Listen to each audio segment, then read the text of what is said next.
just happy to be back here and back in a game week and be able to talk about a football game. A little bit of an unusual Monday for us. We will practice this evening. We're normally a Monday off team, but we took yesterday off, so we'll have a maybe an hour long workout this evening. Our players are in the midst of final exams this week, which adds another unusual element to a game week. Normally the season's about over by this time, and final exams got moved up because of the academic calendar disruption due to COVID. So there will be some unique challenges to this week, just to get to Saturday with the way that we practice and the way that we can meet throughout the week. But we are excited. We're happy for the league to be able to arrange it to get us a game, and we'll be excited to go play Duke Saturday night. And with that, how about questions?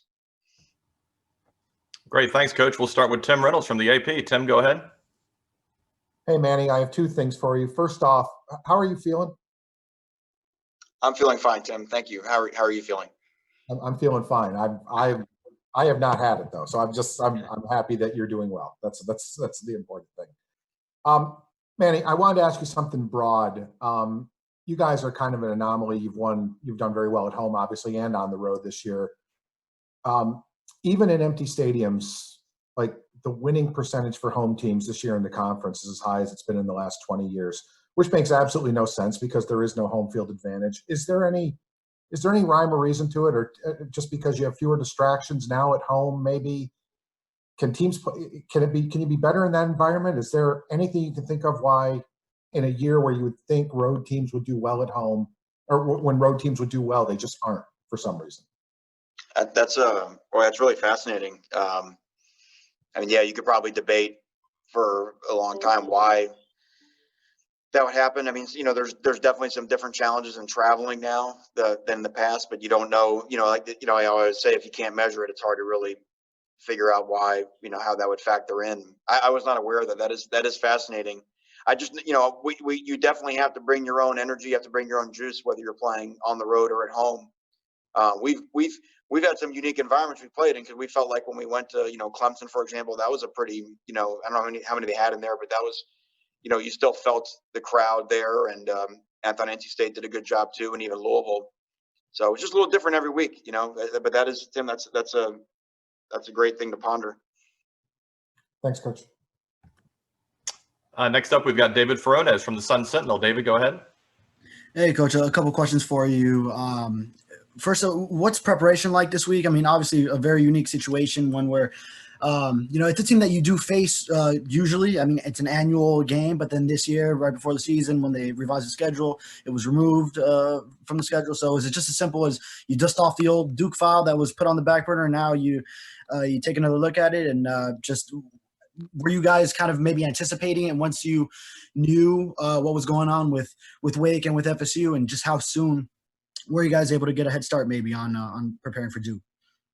Well, we didn't really know that Duke was going to be our opponent until, last night. I think to your point, yeah, I mean, there's certainly some familiarity with our defense and their offense. Certainly, with our offense being new, the coaches on that side of the ball don't have the same familiarity like you're talking about. So they're kind of figuring out who Duke is for the first time this year today. But that's just one challenge. I mean, I think just the sort of the schematic part is just one challenge. I think the greater challenge is, and I think Duke and Georgia Tech just went through this past week, is just dealing with the long layoff. Not being able to practice over the last couple of weeks, just getting our guys back into football shape.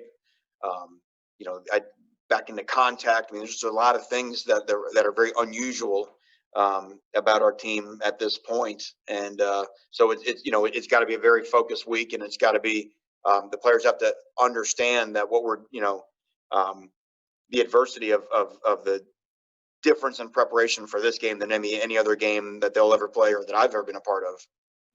The other question I had for you is you mentioned on the radio that obviously you won't have everyone back. Are there any, I know you don't want to get into names, but are there any position groups that could be particularly problematic with guys out? And what's the status of the O-line and D-line guys coming back from last game where you were pretty short in both those areas? Yeah, I mean, without getting into specifics, I mean, we feel like we have enough depth at all positions, to be good. Again, obviously, we still have got a round of testing that we've got a couple rounds of testing that we've got to get through during the course of the week. So, that's kind of what we'll monitor, and that's what we'll figure out as the week goes on of who we have. But we do feel like our depth gives us the opportunity to play, and so we're up for going to play. Next, we'll go to David Lake from 24/7. David, go ahead. Hey, Coach, wanted to ask you a big picture recruiting question. I would assume with the extra time you had the last couple weeks that you and your staff had more time to go through kind of the senior films that are coming in for your committed guys.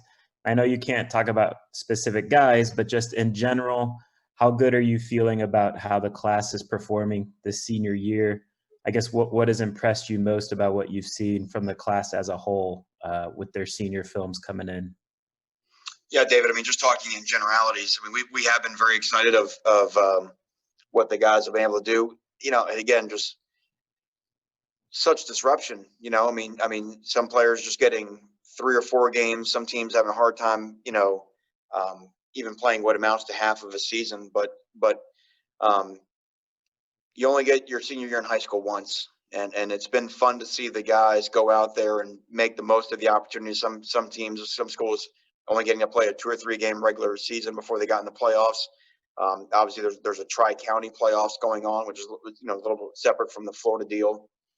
And you want to see your players play their best their senior year and not to sort of rest on their recruiting laurels. And by all accounts, we've been very pleased with our guys and watching them go out there, because we are always evaluating our guys even their senior years. And so excited for the guys that are still playing to finish strong in the state tournament and the state playoffs. And it won't be long before a good group of them get here in January, which is crazy. Because tomorrow's December.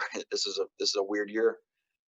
I know one of the reasons why you wanted to change the offensive system from last year was obviously results on the field, production on the field, but also you wanted a system that would attract recruits, be attractive to recruits. Do you feel like that has played out that way this year? I think it has, but what I'm really proud of our offensive staff, not only just what they've done on the field in the fall, but a lot of these players were committed to us before we'd even snapped the ball, and they hadn't seen it. They were told, and I think that just shows the personalities and the relentlessness of the recruiters we have on that side of the ball and our recruiting staff. And you like to see our players' trust be rewarded and saying, yeah, it's going to look like this. And then the season comes, it does look like this. And everyone in this building, I think our recruits know that it's not even anywhere near where it's going to be with what we feel like we can be offensively. So yeah, I think that's been one of the great, storylines of the year. Next, we'll go to Tom D'Angelo from the Palm Beach Post. Tom, go ahead. Hey, Manny, good to hear you. Feeling better. You said last week you were coming into a week this week, you said starting this week, something you had no idea what to expect. And I guess last night kind of just started that, something I'm sure you've never been through in your life, finding out who you're playing on a Sunday night. So just because of the way it's been and everything you guys have gone through, would that make it just easier to adjust? Like you said, this is a year of adjustment. You guys have to be ready for anything. So coming into today, when you talk to these kids, when you see that it's a different opponent, that you're actually playing a game, what would that be like? And you think it's just, okay, whatever's next up, we just go do it? Yeah, I think to your point, Tom, this team has to have a great sense of, hey, we'll come in today and find out what today's all about, because we know by tomorrow it may change again. I do think this, just, we did have some meetings this morning and just talking to some of the assistant coaches and some meetings I was in, I do think the kids are very excited to be back. They want to play. It almost reminds me of, when we got back together again in the summertime. These kids want to play. They want to finish the season. And you don't ever know, just with what we went through and what you see going on around the country. So the fact that, us and Duke are able to play Saturday, again, as of right now, if we keep doing the right things during the course of the week, I think there's probably a further sense of, I think there's 2 things, Tom. I think one, it's the ability to adjust to whatever presents, but 2, to be thankful in this year for what we have, because, it's not promised us. It did one more thing, if I could, is we saw what happened with the Broncos yesterday. Are you taking specific measures to it, not just the quarterback, which obviously is the highest profile, but every position? Do you take specific measures so that can happen within one, you could lose a few guys, but you don't want to lose an entire position group? Yeah, we've changed the way that we've met this year, not just in terms of spacing, but there's some position groups that meet in 2 rooms and half in person, half Zoom in. But I think if I read the story right, I don't know if it was true or not, that the Broncos situation that happened on off hours, that the players came in on their own, Yes. and I think I mentioned that this morning. That's just what makes it so difficult, is that it is the players, they can't let their guard down at any moment. And obviously we had done a really good job, and it kind of got us there for a little bit. And because it's tough, it's tough, it just shows all it takes is maybe one mistake in judgment. And that could be the issue that makes some guys miss the game. Thank you. Next, we'll go to Susan Miller-Degnan from the Herald. Susan, go ahead. Hey, Manny. When you go through the COVID testing on Friday, I guess any day, but Friday I'm talking about, do you make sure that you wait to get all the test results before leaving on an airplane to prevent situations where you might find out once you arrive that someone tested positive who was with the team? And I do have a follow. No, I think if you're looking at some of the things that have happened in our league, that's not really preventable. You can't do that, because you can't test on Friday and really get the results back in time to wait to hold the airplane to be able to go. It's just not feasible. And then in our league, all the testing the day before the game is done through a third party. That's all done at one lab. So we have had results, for Virginia Tech, we had the results because it was a noon game. We had them, around 8:30 the night before kickoff, but most of the time they don't come until overnight, from Friday to Saturday. And there's really not a way. I mean, this is not a football problem. This is a medical issue. This is just what testing is. I mean, so there's really not a way, for a league, for everyone to be on the same page. You have to all have us test through the same lab.